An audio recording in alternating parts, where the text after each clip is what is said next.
박현경 기자의 인사이드 아메리카. 네, LA의 유권자들이 끝날 기미를 보이지 않는 노숙자 사태에 대해 지쳐가고 분노하는 것으로 여론조사 결과 나타났습니다. 특히 정부의 보다 조속한 조치를 원하는 목소리가 점차 커지고 있습니다. 또 미시간주 고등학교 총기 난사범에게 테러 혐의가 적용이 됐습니다.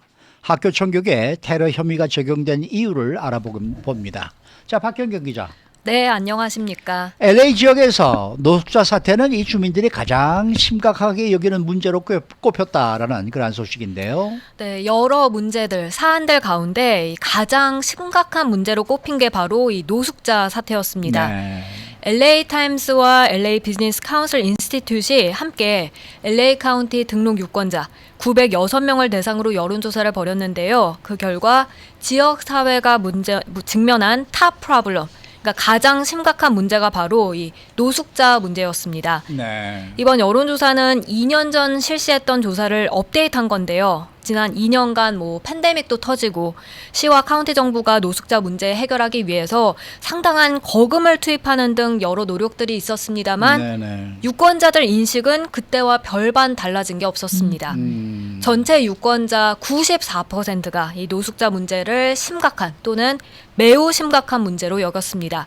특히 대다수인 73%가 매우 심각한 수준이라고 했고요. 21%는 심각한 수준이다 이렇게 답했습니다. 네, 노숙자 문제가 매우 심각하다는 건 알겠는데 다른 어떤 문제들보다도 심각하다 이렇게 생각한다는 거잖아요. 네, 네. 주택 부족, 또 트래픽, 기후 변화, 대기 질, 세금, 치안, 일자리와 경제 개발, 학교 상태, 이민, 그리고 녹지 공간 등이었습니다. 다 중요한 부분인데. 네, 지금 말씀드린 이 순서대로 노숙자에 이어서 가장 심각한 문제들로 꼽혔는데요. 노숙자 다음인 주택 부족은 매우 심각하다와 심각하다라는 응답 합쳐서 86%에 달했습니다. 노숙자 94%와 8% 차이가 납니다. 네. 그다음 트래픽, LA 운전자들이라면 누구나 공감하는 그렇죠. 부분이죠. 네. 그런데 악명 높은 이 교통체증조차 75%로 이 노숙자 문제보다 심각하다고 꼽은 비율이 약 20%가량 적었습니다. 그리고 끝에서 두 번째인 이민 문제는 42%, 가장 문제가 덜 심각한 것으로 꼽힌 녹지 공간은 33% 등이었습니다. 네, 이 노숙자 문제는 오히려 이전보다 더 심각해진 것으로 보여지기도 하는데 유권자들은 어떻게 생각을 한 것으로 나왔습니까? 네, 전보다 더 악화됐다고 보는 유권자들이 압도적으로 더 많았습니다. 네네. 전체 응답자의 79%, 그러니까 10명 가운데 8명꼴 가까이가 노숙자 문제가 더 심해졌다고 봤습니다. 반면 노숙자 문제가 개선됐다라고 느끼는 응답자는 전체 7%에 불과했고요.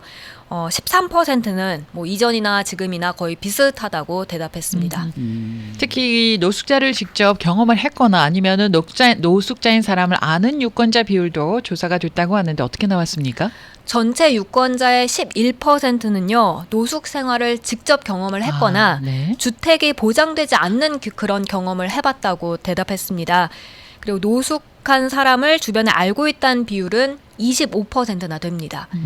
인종별로 보면 흑인 23%, 라티노 13%, 백인 8%, 그리고 아시안 퍼시픽계 6% 각각 노숙 생활이나 주택이 보장되지 않는 그런 경험을 해봤다 하고요. 예. 주변에 노숙자 안다는 비율은 흑인 26%, 그리고 라티노 29%로 라티노가 더 많았습니다.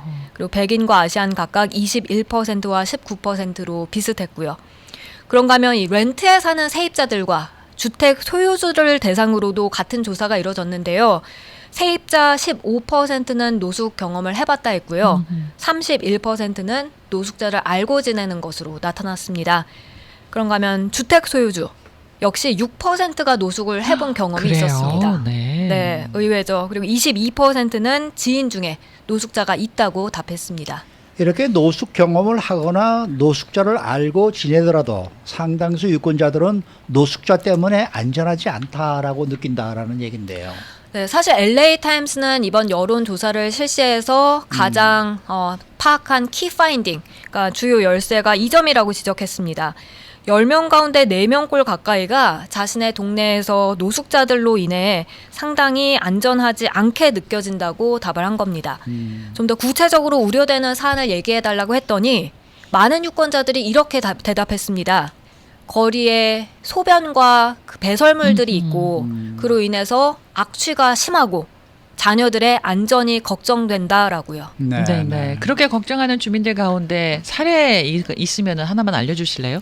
네, 올해 35살 된 학생이자 7자녀를 둔 한 엄마 이야기인데요. 네. 엠버 모리노. 이 여성은 노숙자로 인해 안전하지 못하다 느꼈고 특히 아이들 키우기엔 더더욱 그러하다고 생각했습니다.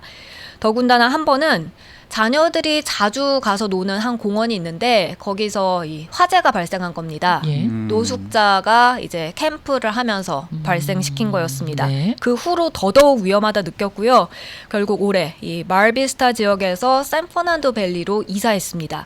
그렇지만 사실 LA 어딜 가나 상황은 거의 다 맞아요. 비슷하죠. 그렇죠. 베벌리힐스 근처에 벌튼 웨이라고 그 길도 보면 노숙자 텐트들이 쭉 쳐져 있습니다. 맞아요. 거기도 있어요. 네. 그렇게 이 모리노도 코너 돌면 또 다른 노숙자 텐트촌을 마주하게 되고 상황은 정말 테러블, 비참하다고 네, 했는데요. 네. 그러면서 캘리포니아주 벗어나서 타주로 이사할 생각까지 심각하게 고려한다고 말했습니다. 실제로 유권자 4명 가운데 1명꼴 이상이 이렇게 노숙자 때문에 이사를 심각하게 고려해 본 적이 있다고 대답했습니다. 제 주위에 3사람이 이사를 했어요. 노숙자 문제 노숙자 때문에. 네. 한 분은 다른 도시로 이사를 갔고요. 두 분은 좀 비싼 동네로 이사를 갔습니다. 네. 이게 정부에서 노숙자 쉘터를 짓는다고는 하지만은 생각만큼은 그렇게 빨리 건설이 잘 안 되는 것 같아요. 그래서 이 답답하게 이 전개가 돼서 그런 거라 네. 모르겠어요. 사실 유권자들도 그 부분을 지적하고 있습니다. 네. 쉘터 건설은 너무나 느리고 또 이 건설 비용은 비싸기만 하다는 겁니다. 그래서 시간이 갈수록 노숙자 문제는 개선되지 않고 오히려 더 악화되기만 한다는 목소리가 높습니다. 노숙자 해결을 위해서 센터 건설을 많이 추진하고 있는데 이 셀터가 단기 셀터 그리고 장기 셀터로 나누어집니다. 그래서 이 가운데 단기 셀터를 더 많이 지어야 한다라는 의견이 많더라고요. 네, 확실히 더 많았습니다. 네. 당국이 단기 쉘터와 장기 쉘터 중에 어느 쪽에 더 집중을 해야 하는지 물어봤더니 단기 쉘터 57%, 장기 쉘터 30%로 나왔습니다. 2년 전 조사에서도 거의 비슷한 비율이 나왔었는데요. 이번에도 단기 쉘터부터 빨리 마련해서 당장의 노숙자 문제 해결이 시급하다는 그런 지적의 목소리가 확실히 큰 걸 알 수 있었습니다. 네. 자, 다음 소식입니다. 이 미시간주 고등학교 총기 난사 사건은 이번에도 우리에게 큰 충격을 안겨주었습니다. 사망자 3명에 더해서 다른 한 학생이 더 숨지면서 이제 모두 4명의 목숨을 잃었는데요. 그 총격범이 기소가 됐네요. 네, 미시건주의 오클랜드 카운티 검찰은 지난달 30일 이 옥스포드 고등학교에서 발생한 총기 난사를 해서 4명을 숨지게 한 올해 15살 이던 크럼블리를 1급 살인과 살인 미수, 또 테러 등의 혐의로 기소했습니다.